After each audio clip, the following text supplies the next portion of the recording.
Il est 8h31. Bretagne 5, l'invité de la matinale. Et notre invité ce matin est William Lajanne. Il est co-porte-parole d'Europe Écologie Les Verts Bretagne. Et il est avec nous en direct ce matin au micro de Bretagne 5 Matin. Je le remercie. Bonjour. Bonjour, merci de me recevoir. Alors William Lajanne, on va parler évidemment d'écologie, on va parler de politique aussi, c'est important. Finalement l'un et l'autre ne sont pas tellement éloignés. On va parler pour commencer de l'eau. C'est une véritable préoccupation aujourd'hui en Bretagne et dans de nombreuses régions françaises. On a eu cet été caniculaire qui a asséché les nappes, ou en tout cas qui ne leur a pas permis de se reconstituer. Alors il pleut évidemment depuis quelques jours, là vous avez remarqué. Cette pluie néanmoins n'apporte pas ce qu'il faut pour que les nappes puissent remonter et la situation est critique. Est-ce que, ce sera ma question, elle est peut-être un peu simpliste, mais est-ce qu'il va falloir repenser notre consommation d'eau pour les années à venir, j'allais presque dire pour les mois à venir ?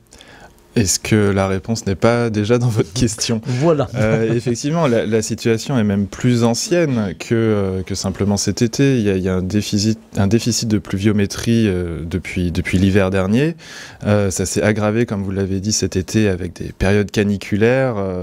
Donc les nappes phréatiques, mais même les cours d'eau, les eaux de surface, ont beaucoup perdu en volume.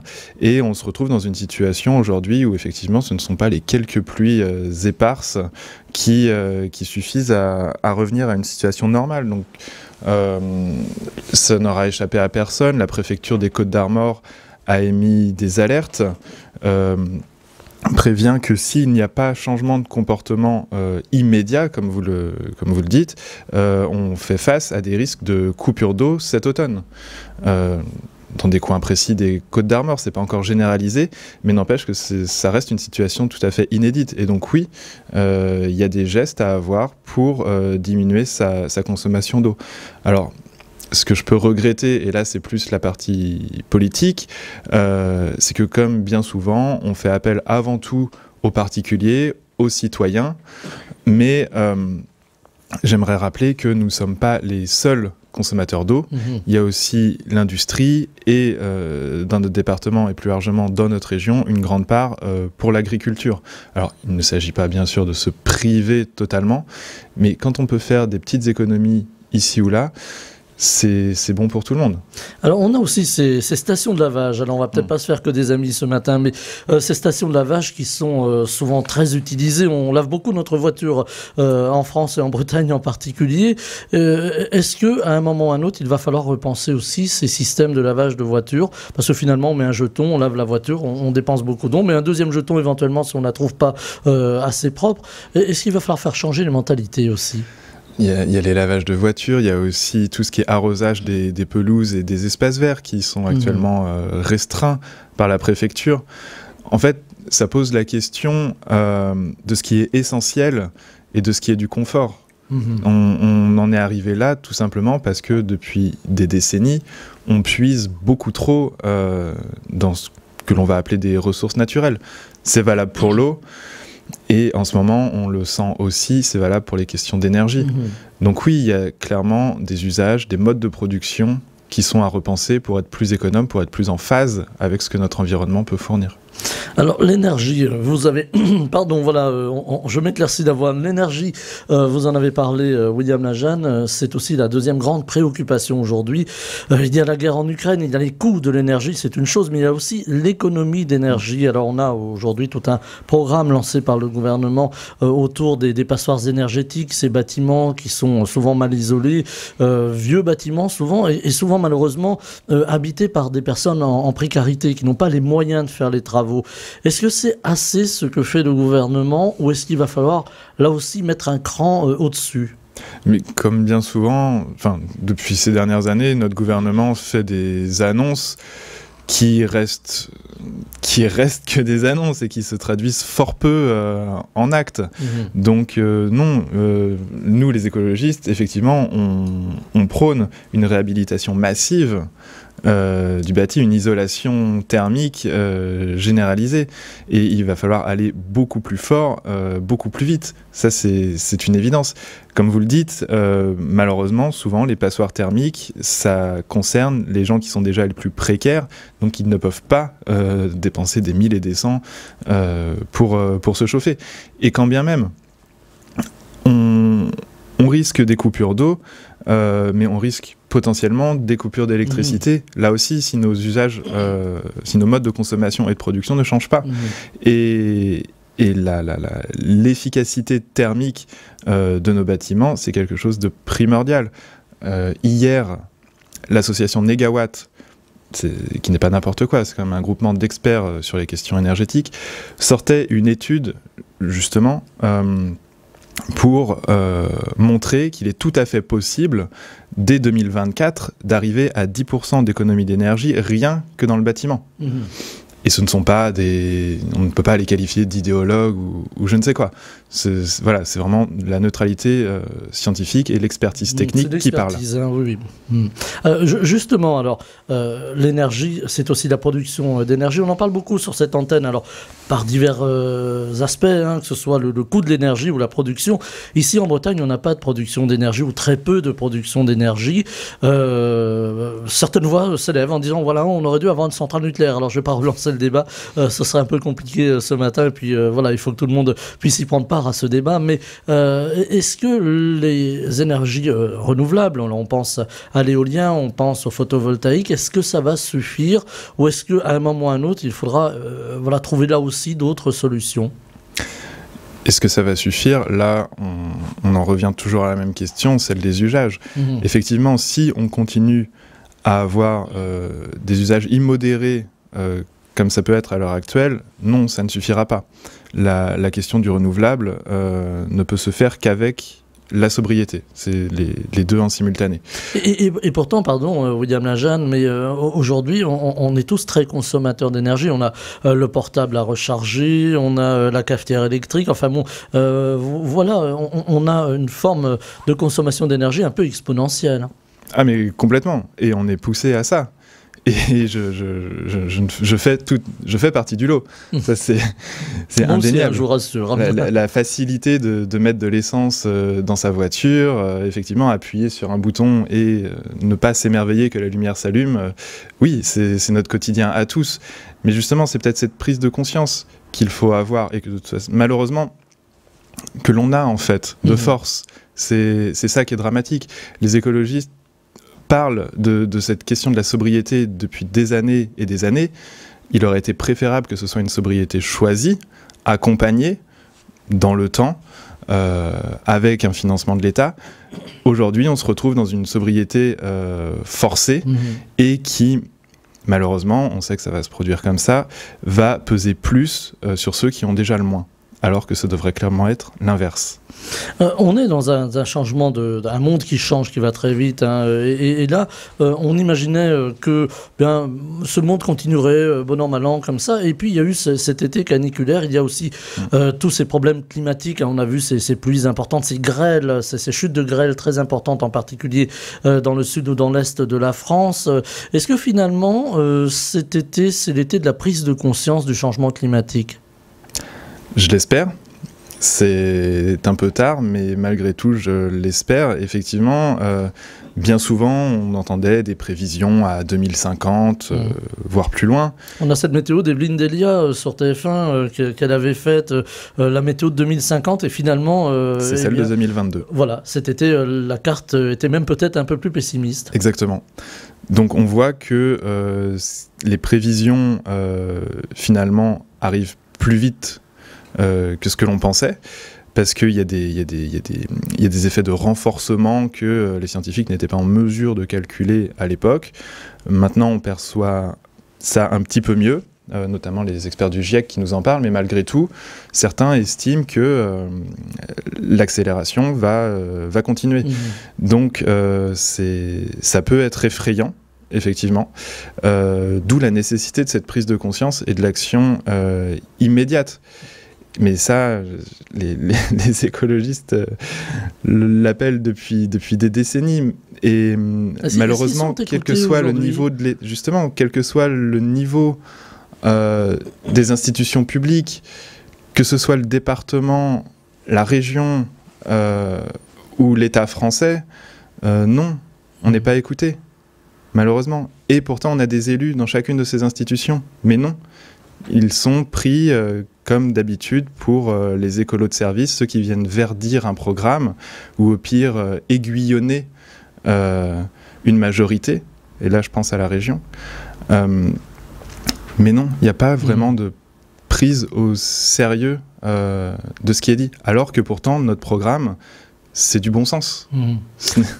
William Lajeanne, il y a eu, c'était le week-end dernier à Brest, les journées des écologistes de Bretagne. Alors, on n'en a pas forcément parlé sur toutes les antennes, mais moi j'avais envie qu'on en parle ce matin sur Bretagne 5, de ces journées des écologistes de Bretagne.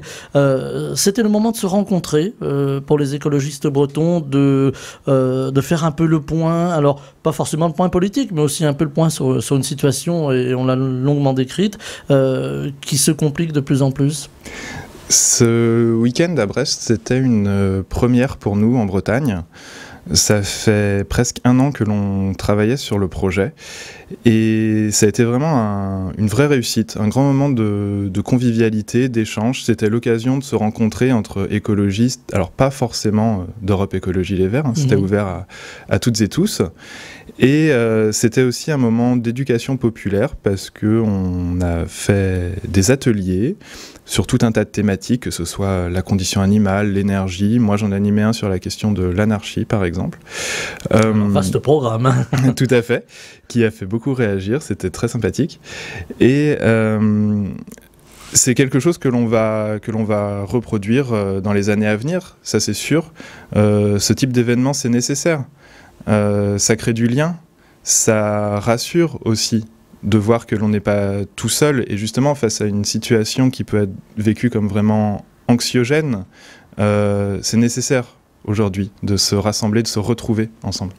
Alors, j'ai lu, alors ça c'était nos confrères du Télégramme qui ont sorti un article sur ces journées des écologistes de Bretagne, que vous aviez projet de sortir un manifeste. Alors, est-ce que vous pouvez nous en dire plus ?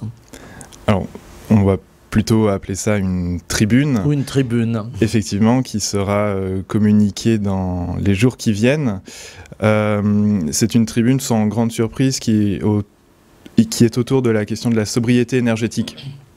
Parce que, comme je vous le disais, la sobriété qui est portée par Emmanuel Macron n'est pas celle que nous voulons porter.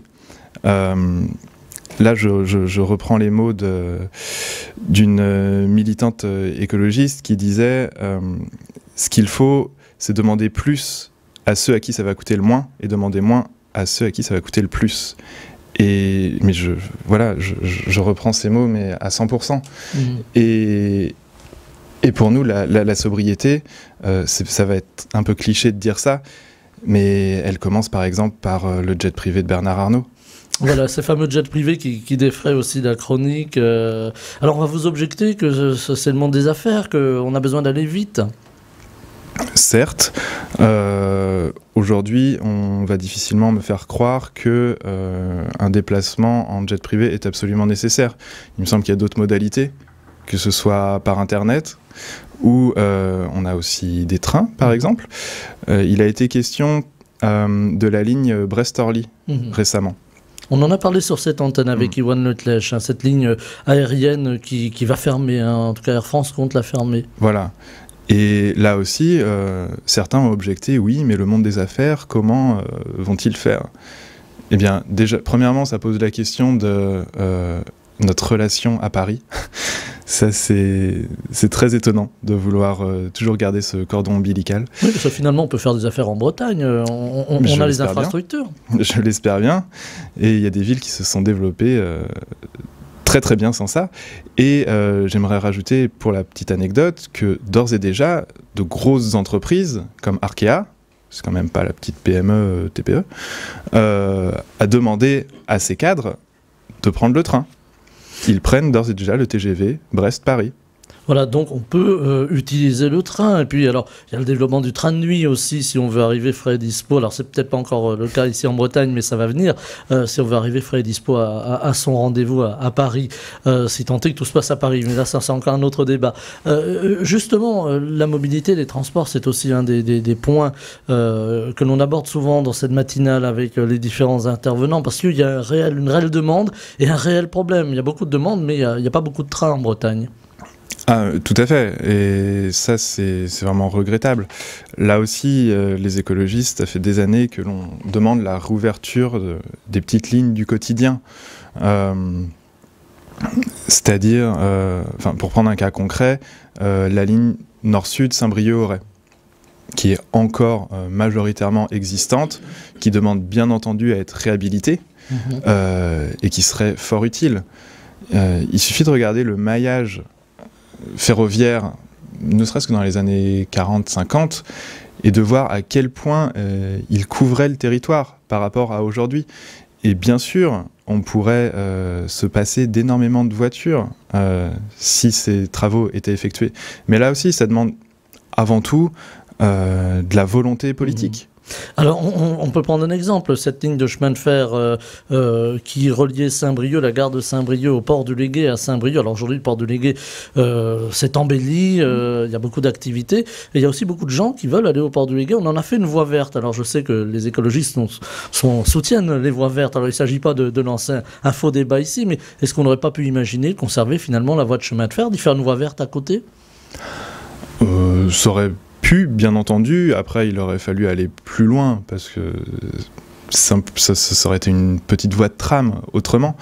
Je pense aux personnes âgées, par exemple, qui veulent aller au Légué ou qui veulent aller boire un verre avec d'autres collègues au Légué, qui peuvent prendre le train au lieu de prendre la voiture. Oui, tout à fait. Ou le tram. La question de l'aménagement de nos villes et de la manière dont on les dessert, c'est tout aussi important que celle des grands trajets. Là-dessus, je laisserai plutôt mes collègues de Saint-Brieuc et notamment Madame Clessens, qui est l'experte de ces questions, se prononcer. Voilà, non, il ne s'agissait pas de vous donner une réponse, mais c'est un cas qui a été soulevé par beaucoup d'auditeurs qui nous écrivent, qui suivent beaucoup le dossier des transports et des transports ferroviaires en particulier. Alors, les transports, l'énergie, l'eau, est-ce qu'aujourd'hui, il va falloir tout simplement changer nos modes, notre façon de travailler, nos modes de vie, parce qu'on s'aperçoit que nos modes de vie, finalement, ont un impact très important sur l'environnement? Oui, on peut reprendre sur chacune de ces thématiques.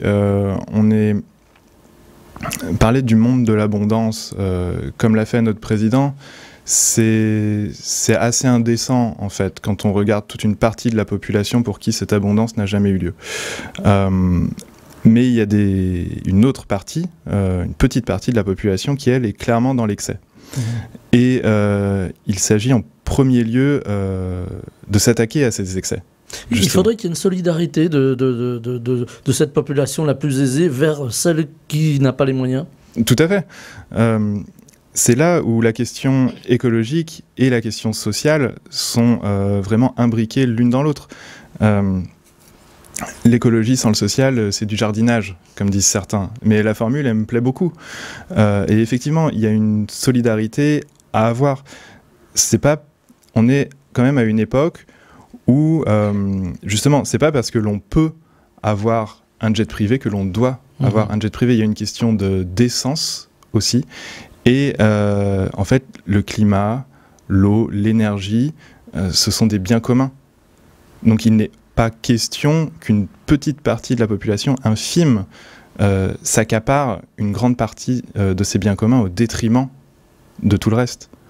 Alors on s'aperçoit aussi que la géopolitique s'invite dans le débat sur l'environnement. On le voit avec cette guerre en Ukraine, guerre menée par la Russie, avec depuis quelques heures beaucoup de changements, puisqu'on ne pourra plus a priori importer de gaz depuis la Russie, avec alors ce qui apparaît comme un sabotage du pipeline, en tout cas du gazoduc Nord Stream 2. Est-ce que finalement ça ferme une porte et que ça va nous obliger à imaginer autre chose en termes d'énergie aussi? Tout à fait. Là, encore une fois, je trouve ça malheureux que le changement doive s'opérer sous la contrainte et non pas de manière volontaire. Pour revenir sur le gaz et sur la question de l'énergie, tout à l'heure vous disiez la Bretagne ne produit pas, elle produit un petit peu quand même. Voilà, c'était une façon de dire qu'elle ne produisait pas beaucoup. Non, tout à fait. Et il y a un projet qui est maintenant opérationnel, c'est celui de la centrale à gaz de Landivisiau. J'ai envie de dire que c'est vraiment une idée grandiose en 2022, cette centrale à gaz. Je leur souhaite bon courage. Et à l'époque où elle a ouvert, je me souviens où on disait « Oui, mais les énergies renouvelables, c'est beaucoup trop coûteux ». Bon, bah regardez le prix du kilowattheure aujourd'hui. On l'entend encore, hein, ce constat. Beaucoup de gens disent « Oui, mais alors l'éolien, c'est très cher, le photovoltaïque aussi ». Voilà, c'est aussi ce qu'on entend.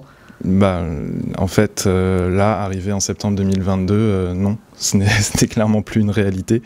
Ça fait, je vais pas dire que c'est l'énergie la moins chère, mais c'est parmi les moins chères, clairement. Mais oui, la question de l'usage va passer encore une fois par la question des économies d'énergie.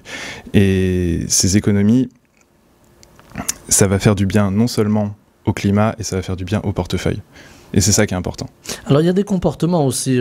Jadis, on jetait la vieille machine à laver parce que le petit bouton rouge ne s'allumait plus. Voilà, on réparait plus. Et là aujourd'hui, on a j'allais dire tout un mouvement, je ne sais pas si on peut le qualifier de mouvement, en tout cas une prise de conscience là aussi, de se dire mais finalement la machine à laver, c'est pas parce que la pompe est en panne qu'on va jeter la machine, on peut peut-être changer la pompe. On a beaucoup aussi de ressourceries ou d'initiatives associatives qui permettent de réparer qui la machine à café, qui a la machine à laver ou le lave-vaisselle, voire même les téléphones mobiles, de sains téléphones mobiles. Est-ce que c'est de votre point de vue, William Lajeanne, un début de changement de comportement de la part des Français et des Bretons? Oui, c'est quelque chose de très vertueux qu'il faut vraiment encourager. Les ressourceries qui fleurissent partout sur notre territoire, c'est vraiment quelque chose de très intéressant. Effectivement, ça évite de jeter des choses qui sont bien souvent en très très bon état, que l'on peut du coup acquérir à un coût souvent modique. Si en plus c'est associé à de la réinsertion par l'emploi, c'est vraiment un super modèle qu'il faut encourager. Ça, c'est une évidence. Pour ce qui est de la réparation, par exemple, vous disiez, oui, le lave-linge avec la petite lumière qui ne s'allume plus. J'ai envie de dire, si tant est qu'on puisse le réparer. Alors voilà, c'est l'autre question. Voilà.